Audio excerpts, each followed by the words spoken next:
Hello there. Welcome back to my channel. My name is Samantha Hammonds. I'm a Central Texas realtor. I service the Fort Cavazos and surrounding areas, previously known as Fort Hood. I still call it Fort Hood. Hard habit to break, and all the surrounding areas. So if you like real estate content from a Christian perspective, please consider subscribing and liking this video if you like what you see. Also, if you have any clients coming this direction, please send them my way. I would love to pay your referral and service your clients, but let's jump into this video. So today I am talking about how I homeschool my children and run a real estate business. You guys, it's not easy, but you know what I'm going to say. It's all by the grace of God. I literally could not do any of this if it was not for His grace, for His mercy, for His strength, for His wisdom, for His knowledge, for Him giving me discernment. Truly, it's all by the grace of the Lord. So that is number one, first and foremost. But I do have my handy dandy notes here because you know I will go on and ramble. So let's just go ahead and jump in and get started. So it is not easy. Again, like I've already said, I want to just make it clear. It's not easy to be a homeschooling mom and a business owner of any kind. There are sacrifices that have to be made. So, you have to have a lot of discernment. You have to know what you have to say no to and what to say yes to. But I know that my children must be my first priority. I know that my children are a gift from God, and He gave them to me to raise. He did not give them to the public school system to raise, for them to be gone 8 hours a day, 5 days a week for 13 years of their life. He gave them to me, okay? And that is a pretty big responsibility. If you're also a Christian parent, that's something you have to consider. And before we get into the tips, I also want to add the first 2 years of homeschooling, it's a bit chaotic, okay? It's a lot of just finding your rhythm and finding your routine and finding out what works for your family, finding out what times of the day do you do school best, how to work it all in. So that first 2 years, give yourself a lot of grace. Now, of course, this does not mean, which was my first year was really hard. I'm not going to lie. It was a complete crapshoot because there was times that I was just lazy. So we can't be lazy, but just allow yourself to have grace and not using grace as an excuse to make excuses why you can't do school that day. But just give yourself a lot of grace in the actually trying to make this work, doing your best, doing the best for your family. I promise you, you're not going to ruin your children. If God gave you your children, He gave you the abilities and the skills to teach your children. I promise you. You do have all the fruits of the spirits. So even if you say you don't have patience, if you are a Christian, yes, you do. The Lord gave you patience. You just have to cultivate it. So the first 2 years may seem really hard, like you can't make it work, but just keep going. We are now finished with our third year, and I am telling you, by about, I would say about the middle, a little bit before the middle of our third year, we just really started feeling like, wow, we've got this. We've got routine. We know what works for us. We know our learning styles. We know our teaching styles. We know the times of the day we do school best, when we're most productive. We know how to make it work around my schedule. So it really just all came together. So keep going. I encourage you, just keep going. Okay, let's get into tip number one. Tip number one is knowing that your children have to be your first priority, knowing that homeschool is the first priority of every day. Now, that doesn't mean it's the first thing that gets done every day, but it does mean knowing that no matter what else happens that day, you are going to fit in schooling your children. It's a mindset shift on that first one. And it just has to be the first priority, meaning if you know that you've got 15 things to do today, like real estate related, you can't put the homeschooling on the back end of the day, because by the time you finish all those real estate tasks, you're going to be burned out and you're not going to be able to teach your children. But it's like, okay, I've got 3 or 4 things I need to take care of in the morning. I know I'll still have the mental capacity to work with my children in the afternoon or evening. That's totally fine. Just knowing that it has to get done. It's a complete mindset shift, and that's one that takes a little bit of time to come to, but I'm telling you, it'll come and it'll be worth it. Let's move on to tip number 2. Homeschooling is not public school at home. Homeschooling does not take 8 hours a day. It should not be taking you 8 hours a day. Homeschooling is not come in, sit down, and you have a classroom and you're reading through all the lessons and you have worksheets. That's not homeschooling, okay? I mean, it may be for some people. It is not for a majority of people. Homeschooling is amazing because it's so flexible, and homeschool curriculums have come such a long way by just the availability of them and how open and go they are. And that's another tip I have later on. But it does not have to look at like public school at home, and it does not need to be and should not be 8 hours a day. So if you have littles, 2nd grade and under, it should be an hour a day. An hour a day. That is more than enough time and when I say an hour a day, I'm not including a time you're taking to set aside to read to your children, because I'm going to go based on the assumption that we should be reading to our children at all different times of the day, in the evening, in the morning, whenever we can fit it in. But we should be reading read alouds to our children. It's so good for them. But really, your teacher intensive part should only take an hour a day, because they should really only be doing math for about 20 minutes, language for about 20 minutes, and then history and science you can fit in just by being a part of this world, okay? Science for kids, lots of play outside, baking with you. History, lots of books, reading to them, reading really good quality books. You can get tons of history and science from reading. So it doesn't have to be difficult, you guys. That's how simple it can be to fit 4 subjects in less than 2 hours a day for little kids, 2nd grade and under. Now, my older kids, their work does take them a little bit longer, when especially the more independent work, and then of course they have to have their private reading time and all that. But my teacher intensive part, if I'm doing a full day with all 4 children, the morning basket time that we have together, the time that I'm teaching each one individually, is no more usually than 3, maybe 4 hours on a long day. And that's actually pushing it. Sometimes it's like 2.5, 3 hours is my teacher intensive portion. So it does not have to be crazy long. Now, mind you, I have 4 kids, so that's why it takes a little bit longer. But yeah, it shouldn't take you all day. You should be able to knock out, say you start by 8 a.m., you should be able to be done by 1 or 2 and have the rest of the afternoon to get your work done. Okay, moving on. I've been on that tip for too long. Tip number 3. When you first start homeschooling, just do the bare minimum that your state requires.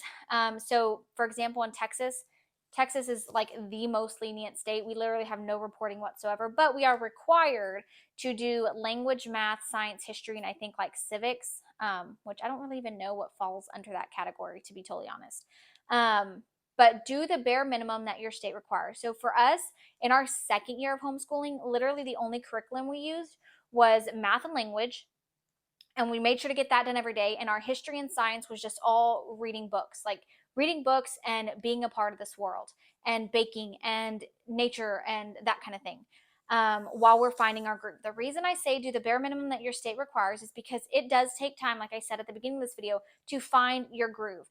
Your first 2.5 years may be a complete crapshoot, but I promise you, things are being learned during that time. Even if you feel like this is not going well, your children are learning, even if you think they're not. It amazes me the things that my kids come back and tell me that they remember from 2 years ago, and I'm like, our school year sucked that year. I'm surprised you remember that. And it all works out, you guys. So do the bare minimum, find your teaching style, find your kids' learning style, experiment with the different curriculums if you need to. I'm not saying hop around all the time, but if something's not working for you, don't be afraid to change. And just read a lot of really good books together. That will propel your kids forward so much. Okay, tip number 5. Now, organization. Organization is probably the pivotal thing. Okay, like God is number 1 in our homeschool. Organization has to be number 2, because I could not run my business if it was not organized. I could not have schooling if it was not organized. I need to know what is next on the list. I need to know what needs to be done. And so there's no way, again, that I could be a realtor or homeschool mother without organization. So you guys may have seen my previous videos. I have my agent survival guide, my Trello boards, my checklist that literally take me through every single step of a transaction. I will link that below. You can check out that video if you want to. But I also have checklists for homeschooling. So this is just a laminated sheet of paper. I use a dry erase marker every day. This has our group studies, what we do for group, and then it has each individual kids on it. Now each kid, and this is something I'm starting this year, they also have their own laminated checklist. So they know as soon as they get up in the morning, they have their breakfast, they need to get out this list, and they need to start doing anything they can do independently, even before I get started with them. Their math, 3 of my kids are completely independent on math. Copy work, handwriting, those are all things that they can do, they can take out, and they can do them right away independently. There's also independent parts of their, like my daughter Madison, she's like completely independent. Her language arts is completely independent. There's only like 2 minutes worth of teacher teaching, and then of course me checking everything.